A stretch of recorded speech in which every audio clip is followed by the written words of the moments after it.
Olá pessoal, tudo bem? Professor Edson aqui. Vamos iniciar agora o nosso estudo a respeito da matemática financeira, no que diz respeito às operações de fluxo de caixa e demonstrações financeiras. Lembrando que o livro referência da nossa aula é o livro Administração Financeira e Orçamentária, do autor Hoje. Nós estudaremos o capítulo 7, que apresenta alguns fundamentos e práticas de tesouraria. Então, iremos identificar quais são as técnicas de gestão de tesouraria, o relacionamento bancário e também o planejamento e controle de fluxo de caixa. Iniciaremos o nosso estudo discutindo a respeito das funções e atividades de tesouraria, tendo em vista que ela é uma das áreas mais importantes em uma empresa, porque praticamente todos os recursos financeiros que giram na empresa transitam por ela. Então, de um modo geral, podemos dizer que a finalidade básica da tesouraria é assegurar os recursos e instrumentos financeiros necessários para a manutenção e a viabilização dos negócios dessa empresa. E nós temos algumas funções específicas, por exemplo, o planejamento financeiro, que relaciona-se com a parte de elaboração da projeção de fluxo de caixa, análise estrutural de capital e propor alternativas de financiamento, estabelecer políticas de aplicação financeira, estabelecer política de financiamento de capital de giro, também relações com a administração do fluxo de caixa, que é controlar os recursos disponíveis em bancos e em caixa, elaborar e analisar a demonstração do fluxo de caixa realizado, fazer a conciliação bancária, planejar e executar ações para suprir possíveis insuficiências de caixa. Então, se meu caixa teve uma queda, está em baixa, teve um saldo negativo, quais serão essas ações a serem executadas para eu conseguir repor esse prejuízo financeiro? Então, planejar e executar ações para maximizar as sobras de caixa e analisar alternativas de financiamento de capital de giro. E, por fim, analisar antecipações de recebimentos e pagamentos. Além disso, o pessoal também é responsável pela negociação e controle de aplicações financeiras, analisando os aspectos legais e financeiros de todas as aplicações financeiras da empresa. Assim, ela é capaz de negociar e controlar as aplicações financeiras, determinando um limite de crédito para suas instituições financeiras, controlar e analisar a rentabilidade dessas aplicações e também fazer a negociação e controle de empréstimo e financiamento. Analisar os aspectos legais das modalidades de empréstimos e financiamentos, negociar linhas de crédito com as instituições financeiras, negociar e controlar empréstimos com financiamentos bancários e também algumas operações de leasing. E também controlar e analisar os custos de empréstimos e financiamentos. Negociação e controle de garantias e seguros, que trata-se de negociar linhas de crédito para fianças bancárias e seguro-garantia, controlar os instrumentos de garantia entregues a terceiro, negociar comissões de fianças bancárias e prêmios de seguro, analisar, controlar e manter a guarda dos instrumentos de garantia recebidos de fornecedores, também relacionado à administração de risco e flutuação de preços e taxa, que ela avalia a necessidade de fazer operações de hedge contra a flutuação de preços e taxa de juros e câmbio, né? Que na verdade trata-se de uma cobertura que visa proteger as operações financeiras contra o risco de grandes variações de preço de um determinado ativo, né? E também analisar as alternativas e custos desse hedge e propor ao órgão competente a realização ou não de operações de hedge.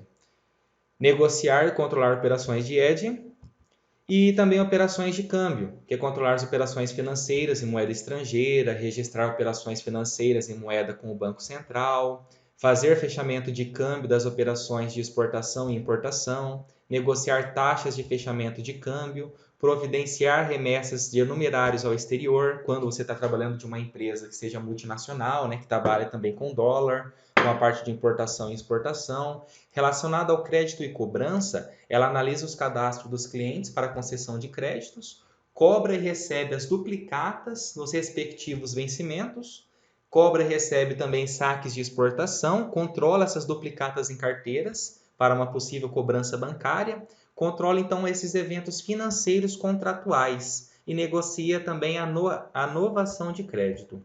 E por fim, relacionados a contas a pagar, estabelece as políticas de pagamento, controla os adiantamentos possíveis a serem realizados aos fornecedores, controla também os abatimentos e devoluções de mercadoria, controla cobranças bancárias e cobranças em carteira, libera duplicatas para pagamento. Então, essas são algumas das ações e funções da tesouraria e as suas respectivas atividades. Então, pessoal, agora relacionado aos controles internos da tesouraria, nós temos essa citação que diz: o dinheiro, como é sobejamente sabido, exerce grande influência no instinto de preservação, cobiça, ambição das pessoas e a grande maioria das irregularidades a ele se relacionam. Além disso, o dinheiro entra praticamente em quase todas as transações. Então, certamente, pessoal, as grandes fraudes que ocorrem nas empresas envolvem dinheiro, mas a maioria delas origina-se fora dessa parte da tesouraria de empresas, pois essa eventual falta de dinheiro seria facilmente percebida. Então, isso não quer dizer, não exime o tesoureiro de manter eficientemente controles internos para evitar ocorrências de irregularidades, intencionais ou não. Então, é muito importante o controle interno da tesouraria de uma empresa. E nós temos alguns exemplos: fluxo de caixa, disponibilidades, aplicações financeiras, empréstimos e financiamentos, riscos financeiros, contas a receber, contas a pagar, talões de cheque, cheques de clientes que foram devolvidos, tarifas bancárias, fundos de caixa, títulos enviados para empresas de cobrança. Então, todos esses controles internos é de responsabilidade da tesouraria e são muito importantes. Então, como que a gente relaciona esses controles internos? Por exemplo, aqui nós temos uma empresa que é chamada Divisionada Limitada. Ela apresentou a seguinte demonstração de resultados em 31 de dezembro de 2019. Então aqui, conforme vocês podem visualizar, nós temos algumas informações, né? As vendas líquidas, porque ela possui duas unidades. Ela tem a unidade lenta e a unidade rápida. E a empresa, ela contabiliza todas as receitas e despesas por unidade de negócio, exceto receitas e despesas financeiras, que são rateadas pelo valor líquido de acordo com os critérios pré-estabelecidos. Então, essa unidade lenta, ela tem aqui essas vendas, esses custos, custos de depreciação, lucro bruto, despesas gerais e vendas, lucros antes do imposto de renda. Então, aqui você tem relacionado à unidade lenta, aqui relacionado à unidade rápida. E aqui você tem a empresa, que é a soma dessas duas, certo? Aí aqui você tem o total de despesas financeiras líquidas, o lucro líquido antes do imposto de renda, e depois que você tira esse valor do imposto de renda, você tem um lucro líquido aproximadamente de 17.603, certo? Se essa empresa alocasse os encargos financeiros líquidos, por exemplo, proporcionalmente aos lucros que ela tinha antes dos juros do imposto de renda, ela iria apresentar os lucros por unidade de negócio, conforme a gente pode ver aqui nesse outro quadro. Olha só. Então, como ela fez esse valor antes, a gente tem aqui uma diferença da margem líquida. A margem líquida, que é a relação entre o lucro líquido e as vendas líquidas, a gente consegue perceber que a unidade lenta ela tem maior margem líquida do que a unidade rápida. E o que isso traz para nós de consequência, né? Suponha que os valores mensais das vendas, dos custos e das despesas gerais e administrativas dessa empresa foram uniformes durante o ano todo, conforme a gente tem de informação aqui nessa tabela. E também considere que os investimentos iniciais e os prazos médios, né, de recebimento de pagamento foram esses exibidos nessa nossa tabela aqui. Então, pessoal, se essa empresa fizer o controle do fluxo de caixa por unidade de negócio, conforme a gente viu aqui que ela consegue identificar qual que é a margem líquida, qual que tem maior previsão de retorno, ela consegue alterar esses valores de investimentos iniciais, considerando a possibilidade de ter maior retorno. Então, por meio desse fluxo de caixa por unidade de negócio, e esse cálculo do imposto de renda por unidade de negócio, foi possível a gente fazer os cálculos dos juros e dos impostos de renda realizados nessa empresa, pois é possível a gente avaliar o retorno sobre o investimento de forma adequada. Então, olha só, retomando aqui o que a gente viu, né? Inicialmente, a gente tinha essa seguinte demonstração dos resultados, certo? Que ele analisava aqui as despesas financeiras de um modo único da empresa e também o lucro antes do imposto de renda de um modo separado, de um modo único, juntando as duas unidades. Quando ele faz a separação por meio da unidade de caixa, você consegue ver qual deles apresenta maior margem líquida. E por meio dessa maior margem líquida, você pode fazer a previsão de qual dessas duas unidades compensa o maior valor de investimento inicial. Porque dependendo do investimento inicial que você faz, você consegue ter retornos diferentes daqueles que estavam estipulados. Então, de acordo com esse exemplo, a unidade rápida ela apresentou receita financeira ao invés de encargos financeiros, pois os encargos financeiros eram gerados integralmente pela unidade lenta, certo? Então, nesse exemplo dado, as taxas de juro mensal eles foram iguais durante todo o ano, 1,5 ao mês para aplicação e de 2% ao mês para captação. Então, a apuração correta do fluxo de caixa por unidade de negócio traz vantagens significativas na avaliação do desempenho empresarial, pois daí é possível a gente avaliar o retorno sobre o investimento de uma forma adequada. E a administração de caixa de uma empresa com várias filiais estabelecidas em diversas cidades ou estados do país, certamente não é uma coisa assim muito simples. Porém, com o nível de informatização e automação bancária que nós temos hoje, principalmente agora que estamos vivenciando nessa pandemia, a gente sabe a real necessidade da tecnologia, não só para transições bancárias e financeiras, mas para gerir as empresas, fazer a gestão empresarial de um modo muito mais eficaz e possível nessa nossa situação que nos encontramos hoje, né? Então é possível trabalhar com um sistema de centralização de caixas de várias maneiras. Podemos ter um modo que cada filial administra os recebimentos e pagamentos, utilizando agências bancárias locais e remete diariamente as sobras de caixa para o estabelecimento central, ou solicita recursos para a cobertura de um saldo devedor. Então imagina que eu tenho 3 empresas, são essas 3 filiais, eu tenho uma unidade central. Faz de conta que uma dessas minhas empresas teve um saldo negativo e a outra teve um saldo positivo. Eu pego esse saldo positivo e uso ele para suprir esse déficit de caixa da minha outra filial. Então, essa questão da centralização de empresas é muito legal, porque às vezes o déficit de uma, quando eu tenho o lucro de outra, eu consigo fazer a organização para que, de um modo geral, eu não tenha nenhum prejuízo em relação a um dia, em relação ao mês ou em relação até a um período de tempo maior. No segundo caso, todos os recebimentos das filiais são creditados na conta bancária do estabelecimento central e os pagamentos são feitos por meio de cheque emitido por ele e enviados para filiais pelo malote ou por meio de créditos em contas bancárias dos favorecidos. Então, tudo é creditado em uma conta central e depois essa conta central ela faz a distribuição dessa renda para as filiais. E o terceiro caso que é quando todos os recebimentos das filiais são creditados na conta bancária do estabelecimento central e os pagamentos são feitos por uma agência bancária local, que faz o débito na conta do estabelecimento central. Então, é quando você utiliza mais de uma instituição financeira para fazer essas intermediações de centralização de caixa. Lembrando, né, que esse item A, essa possibilidade, exige que as filiais façam suas previsões de caixa, de modo a informar diariamente a central sobre as sobras e as faltas de caixa. Já nessa segunda opção B, as solicitações de pagamento deverão ser encaminhadas previamente pela filial à central. E por último, nessa terceira possibilidade, os pagamentos são feitos pela agência bancária local e somente as informações são transmitidas para a central, para que providencie a disponibilização dos recursos necessários.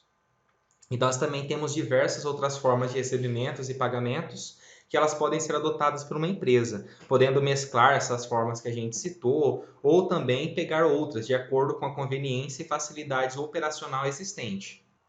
Então, pessoal, agora iremos discutir como que é feito o planejamento e o controle do fluxo de caixa. Lembrando que o modelo de demonstração de fluxo de caixa que apresentaremos será aquele baseado no método direto, com as atividades empresariais de mesma natureza que são agrupadas em 3 grupos: operações, investimentos e financeiras. E a estrutura dessa demonstração de fluxo de caixa, ela possibilita a apuração imediata do resultado, que vai ser o superávit ou déficit desse caixa da atividade, ok? Então, as transições de caixa, que em algum momento transitam pelo resultado, são classificadas como atividades de operações, exceto a depreciação, a exaustão e a amortização. E os investimentos temporários eles são classificados como atividades financeiras. porque esses recursos temporariamente ociosos serão aplicados em atividades de operações ou também de investimentos permanentes, ou ainda até mesmo em redução de financiamento. E as transações que contabilmente alteram o ativo ou passivo, mas não transitam pelo caixa, são consideradas como se tivessem transitado pelo caixa. Então, quais são os aspectos práticos que a gente tem da demonstração de fluxo de caixa? Impostos sobre vendas e compras, materiais e serviços, salários e encargos da fábrica, são valores que eu tenho que reduzir, né? Custos indiretos de fabricação, aí eu vou encontrar o meu valor positivo ou negativo do bruto operacional. Aí eu também tenho outras receitas operacionais, outras despesas operacionais, receita é o que eu ganhei com essa parte da operação, e outras despesas, aqui tem um símbolozinho do que você faz, né? E aqui tem então o resultado antes dos efeitos financeiros. Aí eu tenho juros que eu recebo, juros que eu pago. Eu posso ter ganho caso tenha com a inflação, certo? Eu posso ter perda devido à inflação. Eu posso ter ganho ou perda em relação na conversão, caso eu esteja trabalhando com dólar ou outra moeda estrangeira. E aí eu vou conseguir identificar se eu tive um saldo positivo ou negativo dessas minhas operações. Aí, relacionado às atividades de investimento, eu tenho alguns investimentos permanentes de aplicação, alguns que são imobilizados, também outros que estão em estados diferidos de aplicação. Eu também tenho investimentos permanentes, imobilizados de venda, e também eu posso ter resultados não operacionais positivo ou negativo. Quando eu faço a soma de todos esses valores, tanto de crédito positivo ou de perda negativo, eu vou encontrar meu resultado final aqui de investimentos. Aí, atividades financeiras, eu tenho alguns resgates de investimentos temporários, tenho alguns empréstimos relacionados à minha parte de captação da empresa, integralização do capital, tem alguns investimentos que eu faço de aplicação, eu tenho amortização de alguns empréstimos que acaba diminuindo também o meu valor, eu tenho que pagar alguns dividendos e quando eu faço toda essa soma, a gente encontra também o resultado positivo ou negativo relacionado aos financiamentos. Então, a minha caixa, eu teria um saldo positivo ou negativo, quando eu somo todos esses totais relacionados a operações, a investimentos e atividades financeiras. Aí eu faço a comparação com o saldo anterior com o saldo atual. Então, olha só como que é uma aplicação prática que a gente tem aqui, né? Ó, aqui eu até coloquei a demonstração de fluxo de caixa pelo método direto. A gente tem que sempre pegar as vendas recebidas com valor positivo e reduzir aquela parte que eu tive de prejuízo.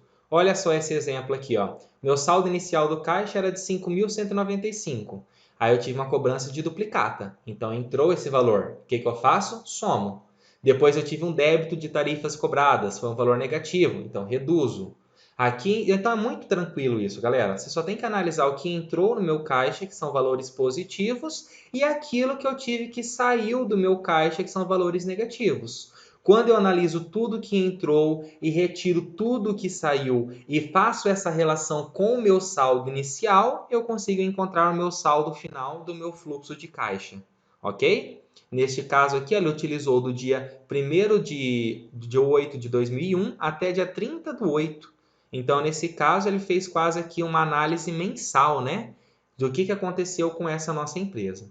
Então, é bem tranquilo. Vocês podem até pensar, pô, professor, por que você não veio direto para a tabela que ficaria mais fácil?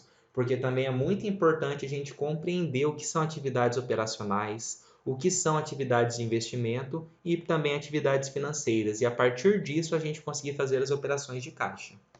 Agora, na nossa próxima aula, ou no próximo vídeo, né, para quem está assistindo, eu irei abordar com vocês isso em exercícios. Como que a gente aplica isso direto em exercícios e também retoma aquela parte do cálculo da inflação, ok? Então, espero que vocês tenham gostado. Qualquer dúvida, basta me mandar uma mensagem ou deixar aí no comentário. Um grande abraço e até mais.